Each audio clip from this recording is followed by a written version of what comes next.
여쭙겠습니다. 예. 아까 형사소송법 제66조 제1항이 문제가 됐는데요. 예. 그 부분, 구속기간의 초일은 시간을 계산하지 아니하고 일일로 산정한다. 이것이 적용되는 대표적인 예는 예를 들면 밤 11시 59분에 체포됐다 하더라도 그 사람은 하루를 구속된 것으로 계산한다는 뜻입니다. 구속기간의 초일이 이 조문이 적용되는 대표적인 것은 피의자나 피고인을 이익을 위해서 초일은 시간이 얼마가 됐든 하루 구속된 걸로 계산한다는 의미입니다. 그때 적용되는 조문이 66조 제1항입니다. 그리고요, 문헌의 의미를 넘어서면 안 된다. 그거에 대해서 저희가 지난번에 형사소송법 제10조에 대해서 질문했을 때 형사소송법 제110조는 이렇게 되어 있습니다. 군사상 비밀을 요하는 장소는 그 책임자의 승낙 없이는 압수 또는 수색할 수 없다. 근데 지금은 체포, 수색영장이 발부되기 때문에 수색을 하는데 왜 110조를 적용하지 말라고 하느냐라고 했을 때 처장님께서 그렇게 말씀하셨어요. 문헌은 그렇습니다만은 대인적 처분인 체포에 관해서 수색할 때는 이것을 적용하지 않는다라고. 문헌에도 불구하고 그렇게 해석하는 견해가 있습니다라고 그때 말씀하셨어요. 예. 문헌에도 불구하고. 즉 형사소송에 관한 법문을 해석할 때는 그것이 명확하지 않을 때는 피고인의 이익으로 해석해서 인권 보장한다고 하는 것이 형사소송의 이념이고 그것이 최고의 가치입니다.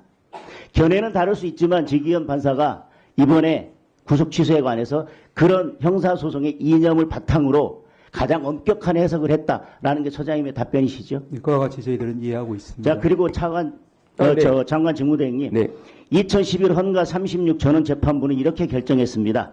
법원이 피고인의 구속 또는 그 유지 여부의 필요성에 관하여 한 재판의 효력이 검사나 다른 기관의 이견이나 불복이 있다 하여 좌우되거나 제한받는다면 이는 영장주의에 위반된다고 할 것인 바 구속 집행정지 결정에 대한 검사의 즉시항고를 인정하는 이 사건 법률 조항은 검사의 불복을 그 피고인에 대한 구속 집행을 정지할 필요가 있다는 법원의 판단보다 우선시킬 뿐만 아니라 사실상 법원의 구속 집행정지 결정을 무의미하게 할 수 있는 권한을 검사에게 부여한 것이라는 점에서 영장주의에 위배된다. 그러면서 위헌결정을 했습니다. 네. 따라서 이 위헌결정 취지에 따르면 보석에는 무슨 조건이 붙느냐 마느냐 그런 것과 상관없이 네, 그렇습니다. 구속 취소에 대해서 즉시 항고를 할 경우에는 그 당시에는 그 조문은 문제되지 않아서 결정은 없었지만 만약 그것이 정면으로 문제가 된다면 위헌의 여지가 있기 때문에 법무부는 검찰은 법원의 결정에서 다른 법률적 견해를 가지고 있지만 그거에 대해서 즉시 항고를 하지 않았고 물론 구속 취소 결정을 하면서 대법원의 최종적인 판단을 받아볼 때까지는 구속을 취소한다고 했지만 그것은 즉시 항고를 하면 우연의 소지가 있기 때문에 본안 판단에서 다투어서 최종적인 판단을 받겠다는 게 지금 직무대행 입장 아닙니까? 네, 그리고 제가 앞에서 말씀드렸던 형사소송법 331조에 관한 92년도 위헌 결정은 예. 이렇게 되어 있습니다. 알겠습니다. 331조는 실질적으로 보면 나중에 구속 취소에 관한 특례인데 나중에 말씀 좀 똑같은 내용을 자, 그리고 처장님 지금 계속해서 시간 계산한 것만 가지고 계속 오늘 논의를 하는데요. 예. 저는 논점이 잘못됐다고 생각합니다. 구속 취소 사유 중에서 시간 계산만 문제된 것이 아니라요. 구속 취소 결정에 보면 이 부분을 문제 삼고 있습니다. 저는 이게 훨씬 더 중요한 문제고 이 문제가 남아있기 때문에 법원으로서는 자칫 위법한 구속이 될 수 있기 때문에 최종적인 대법원 판단이 있을 때까지는 일단 구속을 취소하고 재판을 진행하는 게 맞다라고 판단한 것이라고 생각합니다. 결정문에 뭐라고 되어 있냐. 공수처법 등 관련 법령은 관련 범죄의 요건을 갖추기 위해 필요한 인지 절차 및 직접 관련성, 수사처와 검찰청, 수사처 검사와 검사의 형사 절차상 지위와 관련된 사항들, 특히 구속기간의 배분 등에 관한 세부적 사항이나 신병 인치 절차 등에서는 명확하게 규정하고 있지 않다. 여기에는 수사권 문제도 사실 문제가 포함되어 있는 것입니다. 여러 문제가 있기 때문에 자칫 나중에는 공수처의 수사가 위법한 수사가 되거나 공수처에서 의뢰해서 한 검찰의 공소 제기가 위법한 공소 제기가 될 우려가 있기 때문에 우선 구속 취소를 하고 그리고 나서 재판을 진행하고 대법원의 판단을 받아보는 게 맞겠다라고는 취지가 저는 구속 취소에 분명히 들어 있습니다. 이 부분도 구속 취소 사유에 들어 있는 게 맞죠? 결정문에 그런 취지도 들어있고 그래서 이제 여러 가지 견해들이 있지만 엄격한 논쟁이 본안에서 필요하다라는 입장을 취한 것으로 알고 있습니다. 네, PPT 좀 보겠습니다. 왜 여기까지 왔는지 결정문에는 담아내지 못했던 공수처장이 그동안 어떻게 해왔는지에 대해서 한번 볼게요. 제즘에 관할권에 대해서 뭐라고 했냐면 그것도 있지만은 원래 형사소송법에 의한 재판 관할권, 피의자의 소재지, 그 다음에 주소지 등에 대한 관할권도 그대로 가지고 있습니다. 그런 부분은 원칙과 예외 관계를 해석하는 것이 아니라 중앙법원에도 창설적인 관할권이 있지만은 원래 형사소송법에 의한 관할권도 그대로 존치되고 있다는 해석을 합니다. 라고 하더니 영장 쇼핑이 문제가 되니까 뭐라고 했냐면요.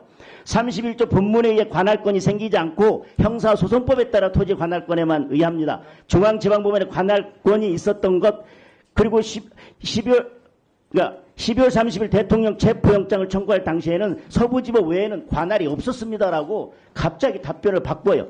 그런데 12월 9일 밤 법사위에 나와서 제가 정확하게 영장이 기각된 사실을 알렸습니다. 그랬는데 그때 중앙지방법원에 청구했다가 대통령에 대한 영장이 기각됐다는 내용은 전혀 없어요. 오히려 그날 법원행정처장은 뭐라고 하셨냐면 이것이 수사에 그치는 게 아니라 전국적으로는 공소제기 절차의 적법성이나 또 증거 능력의 문제로까지 이어지기 때문에 저희 사법부로서도 아주 중요한 문제로 생각을 하고 있습니다라고 이미 이 부분에 대한 경고를 했습니다. 그리고 제가 관할에서 계속 문제를 삼았더니 특위에서 뭐라고 했냐면요. 눈을 동그랗게 뜨고 저한테 반문했습니다. 그러면 체포영장 청구 당시에 중앙지방법원에 관할권이 있습니까? 라고 이야기하고 마치 그 당시에는 관할권이 없는 것처럼 됐지만 공범인 김용현 전 국방부 장관에 대해서 이미 체포영장 청구 전에 서울중앙지방법원에 공소 제기됐기 때문에 공범에 대해서 처장님이 해석하는 형사소송의 일반 원칙으로 돌아가고 공수처법이 적용되지 않는다 하더라도 관할은 있었어요. 그러니까 여지껏 계속해서 영장 청구하고 체포영장 청구하면서 영장 쇼핑하고 꼼수를 썼으면서 자꾸 아니라고 하면서 위법한 이런 것들을 계속 해왔기 때문에 저는 그런 부분들이 문제되고 있고요. 형사 재판에서도 문제가 될 것입니다. 하나만 말씀드리겠습니다. 지금 김용현 피고인 같은 경우에 구금 장소가 서울 동부지법 관할인 동부구치소였습니다. 그래서 그가 지금 체포되었다고 해서 관할이 자동적으로 생긴다는 것은 그런 부분에 대해서 잘못 알고 하는 말씀이시고 지금 네 지금 수사 어쨌든 지금 의원님께서 말씀하시는 지금 관할에 대해서는 예, 그러면은 다음번에는 저한테 묻지 않으시는 게 좋겠습니다. 예. 잠깐만요. 공수처장님 1분간 답변 못한 거 하세요. 네, 지금 알아서 할게요, 저희들이 관할이나 수사권에 대해서는 서부지방법원 2025 초기 10결정에 우리 저희들 관련 사건에 대해서 수사권을 가지고 있다는 거하고 서부법원에 저희들이 관할이 있다는 거에 대해서 법원의 판사님께서 명시적으로 결정문에서 이렇게 하셨습니다. 지금 정치 공세 정도는 모르지만 지금 법사위에서 특히 지금 질문하시는 분이 부장판사까지 하셨고 또 법조인이신데 지금 서부법원의 관할을 자꾸 문제 삼는 것 자체가 자, 잠깐만요. 그런 부분에 일단 대해서 들어봅시다. 법원이 명시적으로 그 관할에 대해서 결정을 하셨다는 말씀을 다시 한번 드립니다. 자, 아니 내가 지금 공수처장 보고 이 정도 법지식 가지고 공수처장 하는 건 시공이 아니에요. 뭐가 있습니까? 자, 법지식 없으면 못 나가요. 자, 이렇게 하세요. 잠깐만요. 못 나가 있어.